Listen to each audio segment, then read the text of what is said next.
ನಮಸ್ತೆ ಫ್ರೆಂಡ್ಸ್, ರಾಜ್ ಜಾಬ್ಸ್ಗೆ ಸ್ವಾಗತ. Friends, ಪೋಸ್ಟಲ್ನಿಂದ work from home ಹುದ್ದೆಗಳಿಗೆ ನೇಮಕಾತಿಯ ಹೊಸ ಅಧಿಸೂಚನೆಯನ್ನು ಬಿಡುಗಡೆ ಮಾಡಿದೆ. ಕರ್ನಾಟಕದ ಎಲ್ಲ ಅಭ್ಯರ್ಥಿಗಳು ಕೂಡ ಅರ್ಜಿಗಳನ್ನು ಸಲ್ಲಿಸಬಹುದಾಗಿರುತ್ತೆ. ನೋಡಿ, ಕರ್ನಾಟಕದ ಎಲ್ಲ ಅಭ್ಯರ್ಥಿಗಳು, ಎಲ್ಲ ಜಿಲ್ಲೆಯಿಂದ ಎಲ್ಲ ಅಭ್ಯರ್ಥಿಗಳು ಕೂಡ ಅರ್ಜಿಗಳನ್ನು ಸಲ್ಲಿಸಬಹುದು. ಕೇವಲ ನೀವು SLC ಪಾಸ್ ಮಾಡಿದರೆ, 10th ಪಾಸ್ ಮಾಡಿದರೆ ನೀವು ಅರ್ಜಿಗಳನ್ನು ಸಲ್ಲಿಸಬಹುದಾಗಿರುತ್ತೆ. ಹಾಗೆ ಆಯ್ಕೆಯಾದಂಥ ಅಭ್ಯರ್ಥಿಗಳಿಗೆ 25,000 ತನಕ ಪರ್ ಮಂತ್ ಸ್ಯಾಲ್ರಿ ಆಗಿರುತ್ತೆ.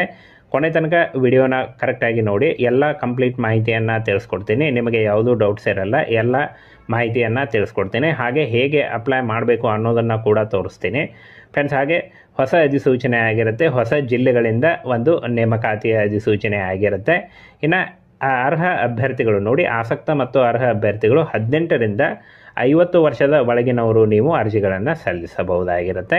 ಇನ್ನು ಅಪ್ರಾಕ್ಸ್ 25,000ವರೆಗೆ ಪರ್ ಮಂತ್ ಸ್ಯಾಲ್ರಿ ಆಗಿರುತ್ತೆ. ಇದು ಫ್ರೆಂಡ್ಸ್ ಜಾಸ್ತಿ ಕೂಡ ಆಗ್ತಾ ಹೋಗುತ್ತೆ, ನಿಮ್ಮ ವರ್ಕ್ ಮೇಲೆ ಡಿಪೆಂಡ್ ಆಗುತ್ತೆ. ಹೇಗೆ ವರ್ಕ್ ಮಾಡ್ತಾ ಹೋಗ್ತೀರಾ ಹಾಗೆ ನಿಮಗೆ ಒಂದು ಸ್ಯಾಲ್ರಿ ಜಾಸ್ತಿ ಆಗ್ತಾ ಹೋಗುತ್ತೆ. ಹಾಗೆ ಫೋನ್ನಿಂದ, ಕೇವಲ ಫೋನ್ನಿಂದ, ಇದಕ್ಕೆ ಯಾವುದೇ ರೀತಿಯ ಲ್ಯಾಪ್ಟಾಪ್ ಆಗಲಿ ಯಾವುದೇ ರೀತಿಯ ಕಂಪ್ಯೂಟರ್ ಆಗಲಿ ಬೇಕಾಗೋದಿಲ್ಲ. ನೋಡಿ, ಬರೀ ಫೋನ್ನಿಂದ ನೀವು ಕೆಲಸನ ಮಾಡ್ಬೋದು, ವರ್ಕನ್ನು ಮಾಡ್ಬೋದು. ಹಾಗೆ ನಿಮಗೆ ಎಕ್ಸ್ಪೀರಿಯನ್ಸ್ ಇಲ್ಲದೇ ಇದ್ದರೂ, ನೀವು ಪ್ರೆಷರ್ ಇದ್ದರೂ ಅರ್ಜಿಗಳನ್ನು ಸಲ್ಲಿಸಿದರೆ ನಿಮಗೆ ಒಂದು ಟ್ರೈನಿಂಗನ್ನು ಕೂಡ ಕೊಡಲಾಗುತ್ತೆ. ಅದು ಸಿಂಪಲ್ ಟ್ರೈನಿಂಗ್ ಇರುತ್ತೆ, ಅದು ಏನು ಅಷ್ಟೇನು ಕಷ್ಟ ಏನಿರಲ್ಲ, ಸಿಂಪಲ್ ಆಗಿರೋ ಟ್ರೈನಿಂಗ್ ಇರುತ್ತೆ. ಹಾಗೆ ಕೇವಲ ಇಂಟರ್ವ್ಯೂ ಮೂಲಕ ಆಯ್ಕೆಯನ್ನು ಮಾಡಿಕೊಳ್ಳಲಾಗುತ್ತೆ. ಯಾವುದೇ ರೀತಿಯ ಲಿಖಿತ ಪರೀಕ್ಷೆ ಇರಲ್ಲ, ಯಾವುದೇ ರೀತಿಯ ಒಂದು ಅರ್ಜಿ ಶುಲ್ಕ ಇರಲ್ಲ, ಒಂದೇ ₹1 ಅರ್ಜಿ ಶುಲ್ಕ ಇರಲ್ಲ. ಫ್ರೀಯಾಗಿ ನೀವು ಅರ್ಜಿಗಳನ್ನು ಸಲ್ಲಿಸಬಹುದಾಗಿರುತ್ತೆ. ಹಾಗೆ ಇಂಟರ್ವ್ಯೂವಿನಲ್ಲಿ ಕೇವಲ ಸಿಂಪಲ್ ಆಗಿರೋ ಕ್ವಶನನ್ನೇ ಕೇಳ್ತಾರೆ. ಏನಾದರೂ ಈ ಮುಂಚೆ ನೀವು ಇನ್ಶೂರೆನ್ಸದ್ದು ಏನಾದರೂ ವರ್ಕ್ ಮಾಡಿದ್ದೀರಾ, ಹಾಗೆ ನಿಮಗೆ ತುಂಬ ಜನ ಪರಿಚಯ ಇದ್ದೀರಾ, ಕನ್ನಡದಲ್ಲಿ ಫ್ಲೂಯೆಂಟಾಗಿ ಮಾತಾಡಲಿಕ್ಕೆ ಬರುತ್ತಾ, ಇಷ್ಟೇ ಕೇಳ್ತಾರೆ. ಸಿಂಪಲ್ ಆಗಿರೋ ಕ್ವಶನ್ ಆನ್ಸರ್ನ ಕೇಳ್ತಾರೆ. ಯಾವುದೇ ರೀತಿಯ ಸಿಲೆಬಸ್ಸಿಗೆ ಅದು ಇದು ಔಟ್ ಆಫ್ ಸಿಲೆಬಸ್ ಆಗಲಿ ಏನಾದರೂ ಆ ಥರ ಏನೂ ಕೇಳಲ್ಲ. ಸಿಂಪಲ್ ಆಗಿರೋ ಕ್ವಶನನ್ನು ಕೇಳ್ತಾರೆ. ಅದಕ್ಕೆ ನೀವು ಡೈರೆಕ್ಟಾಗಿ ಅಂದರೆ ಉತ್ತರಿಸ್ಬೋದು. ಹಾಗೆ ಡೈರೆಕ್ಟಾಗಿ ಅಪ್ಲೈ ಕೂಡ ಮಾಡ್ಬೋದು, ಫ್ರೀಯಾಗಿ ಅಪ್ಲೈ ಮಾಡ್ಬೋದು. ಯಾವುದೇ ರೀತಿಯ ಲಿಖಿತ ಪರೀಕ್ಷೆ ಅಂತೂ ಇರೋದಿಲ್ಲ. ಇನ್ನು ಫ್ರೆಂಡ್ಸ್, ಈ ಒಂದು ಹುದ್ದೆಗಳಿಗೆ ಅರ್ಜಿ ಸಲ್ಲಿಸುವಂಥ ಅಭ್ಯರ್ಥಿಗಳಿಗೆ ಈ ಕರ್ನಾಟಕದ ಯಾವುದೇ ಭಾಗದಿಂದ ಕೂಡ ನೀವು ಅರ್ಜಿಗಳನ್ನು ಸಲ್ಲಿಸಬಹುದು. ಹಾಗೆ ಇನ್ನು ನೇರ ಸಂದರ್ಶನ ಇರುತ್ತೆ. ನೋಡಿ, ಆಯ್ಕೆಯಾದಂಥ ಅಭ್ಯರ್ಥಿಗಳಿಗೆ ನೇರ ಸಂದರ್ಶನ ಇರುತ್ತೆ. ಇನ್ನು ಇಲ್ಲಿ ನೋಡಿ, ನೇರ ಸಂದರ್ಶನ ಇರುತ್ತೆ. ಹಾಗೆ ಯಾವಾಗ ಸಂದರ್ಶನ ಇರುತ್ತೆ ಅಂತ ಅವರೇ ನಿಮಗೆ ತಿಳಿಸ್ಕೊಡ್ತಾರೆ. ನಿಮ್ಮ ರೆಸ್ಯೂಮೇನ ಏನು ಕಳಿಸಿರ್ತಿರಲ್ಲ ಅದರಿಂದ ನಿಮಗೆ ಅವರು ತಿಳಿಸ್ಕೊಡ್ತಾರೆ. ಹಾಗೆ 10ನೇ ತರಗತಿ, ಕೇವಲ 10ನೇ ತರಗತಿ, ಇನ್ನು 18ರಿಂದ 50 ವರ್ಷದ ಒಳಗಿನವರು ಅರ್ಜಿಗಳನ್ನು ಸಲ್ಲಿಸಬಹುದಾಗಿರುತ್ತೆ. ಹಾಗೆ ಯಾರು ಅರ್ಜಿಗಳನ್ನು ಸಲ್ಲಿಸಬಹುದು? ಕಡ್ಡಾಯವಾಗಿ ಕನ್ನಡ ಬರುವಂಥ ಅಭ್ಯರ್ಥಿಗಳು. ನೋಡಿ, ಇನ್ನೊಮ್ಮೆ ಹೇಳಿದ್ದೇನೆ, ಕನ್ನಡ ಒಂದು ಬಂದರೆ ಸಾಕು, ನೀವು ಅರ್ಜಿಗಳನ್ನು ಸಲ್ಲಿಸಬಹುದು. ನಿರುದ್ಯೋಗಿ ಯುವಕರು, ಸ್ವಯಂ ಉದ್ಯೋಗ ನಿರತ ಯುವಕರು, ವಿಮಾ ಕಂಪನಿಗಳ ಸಲಹೆಗಾರರು, ಮಾಜಿ ಸೈನಿಕರು, ಅಂಗನವಾಡಿ ಕಾರ್ಯಕರ್ತರು, ಮಹಿಳಾ ಮಂಡಳದ ಕಾರ್ಯಕರ್ತರು, ಮಾಜಿ ಗ್ರಾಮ ಪಂಚಾಯಿತಿಯ ಸದಸ್ಯರು, ಅಂಚೆ ವಿಭಾಗದ ಮುಖ್ಯಸ್ಥರು.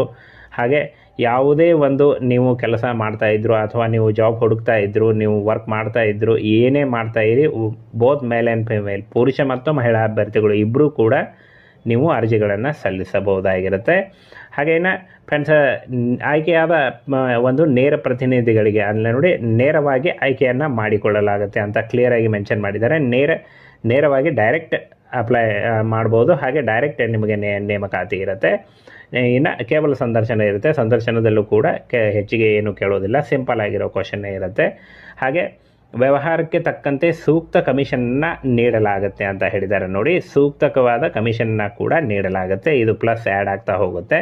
ಹಾಗೆ ಕಮಿಷನ್ನೇ ಒಂದು ಏನು ಕಮ್ಮಿ ಅಂದರೆ ಫ್ರೆಂಡ್ಸ್, ನಿಮಗೆ 25,000ವರೆಗೂ 25,000ವರೆಗೂ ಸ್ಟಾರ್ಟಿಂಗ್ನಲ್ಲಿ ದುಡಿಬಹುದು. ಇದು ನೀವು ಹೇಗೆ ವರ್ಕ್ ಮಾಡ್ತಾ ಹೋಗ್ತೀರಾ ಹಾಗೆ ನಿಮಗೆ ಜಾಸ್ತಿ ಕೂಡ ಆಗ್ತಾ ಹೋಗುತ್ತೆ. ಇನ್ನು ಹೇಗೆ ಅಪ್ಲೈ ಮಾಡೋದು ಅಂತ ನೋಡೋದಾದರೆ, ಅರ್ಹ ಮತ್ತು ಆಸಕ್ತಿಗಳು ಇತ್ತೀಚಿನ ಭಾವಚಿತ್ರದೊಂದಿಗೆ ಅಂದರೆ ನಿಮ್ಮ ಪಾಸ್ಪೋರ್ಟ್ ಸೈಜ್ ಫೋಟೋ, ಹಾಗೆ ಶೈಕ್ಷಣಿಕ ಪ್ರಮಾಣ ಪತ್ರ ಮತ್ತು CV ಇಷ್ಟೇ ಬೇಕಾಗುತ್ತೆ. ಈ 3 ಡಾಕ್ಯುಮೆಂಟ್ಗಳನ್ನ ತೆಗೆದುಕೊಂಡು ನೀವು ಒಂದು ಜೆರಾಕ್ಸ್ ಮಾಡಿ ಒಂದು ಕವರ್ನಲ್ಲಿ ಹಾಕಿ ಅವರ ಅಡ್ರೆಸ್ಗೆ ಕಳಿಸ್ಕೊಟ್ರೆ ಅವರು ನಿಮಗೆ ಇಂಟರ್ವ್ಯೂಗೆ ಕಾಲ್ ಮಾಡ್ತಾರೆ. ಹೋಗಿ ಇಂಟರ್ವ್ಯೂನ ಅಟೆಂಡ್ ಮಾಡಿದರೆ ಜಾಬು ಫೈನಲ್ ಆಗುತ್ತೆ ಫ್ರೆಂಡ್ಸ್. ಈ ರೀತಿಯಾಗಿ ಒಂದು ವರ್ಕ್ ನಡೆಯುತ್ತೆ.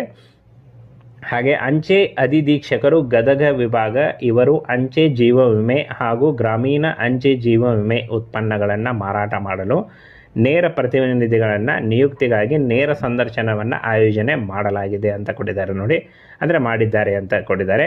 ಗದಗ ಜಿಲ್ಲೆಗಳಲ್ಲಿ ನೇಮಕಾತಿ ಇರುತ್ತೆ, ಆಯ್ಕೆಯಾದಂಥ ಅಭ್ಯರ್ಥಿಗಳಿಗೆ ಗದಗ ಜಿಲ್ಲೆಗಳಲ್ಲಿ ನೇಮಕಾತಿ ಇರುತ್ತೆ. ಹಾಗೆ ನೀವು ಮನೆಯಿಂದ ಕೂಡ ವರ್ಕ್ ಮಾಡ್ಬೋದು, ಅದರ್ಸ್ ಅಂದರೆ ಬೇರೆ ಜಿಲ್ಲೆಯವರು ನೀವು ಮನೆಯಿಂದ ಕೂಡ ವರ್ಕ್ ಮಾಡ್ಬೋದು.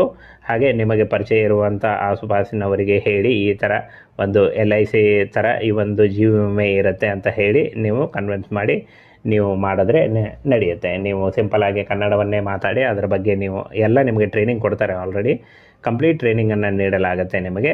ಹಾಗೆ ಫ್ರೆಂಡ್ಸ್, ಟ್ರೈನಿಂಗನ್ನು ಎಲ್ಲಿರುತ್ತೆ, ಎಷ್ಟು ದಿನ ಇರುತ್ತೆ, ಹಾಗೆ ಟ್ರೈನಿಂಗ್ನಲ್ಲಿ ಪೇಮೆಂಟನ್ನು ಮಾಡ್ತಾರೆ ಇಲ್ಲೋ ಅನ್ನುವಂಥ ಸಂಪೂರ್ಣ ಮಾಹಿತಿಯನ್ನು ನಿಮಗೆ ಒಂದು ಇಂಟರ್ವ್ಯೂವಲ್ಲಿ ಹೇಳ್ತಾರೆ. ಈ ರೀತಿಯಾಗಿ ನೀವು ವರ್ಕ್ ಮಾಡಬೇಕಾಗತ್ತೆ.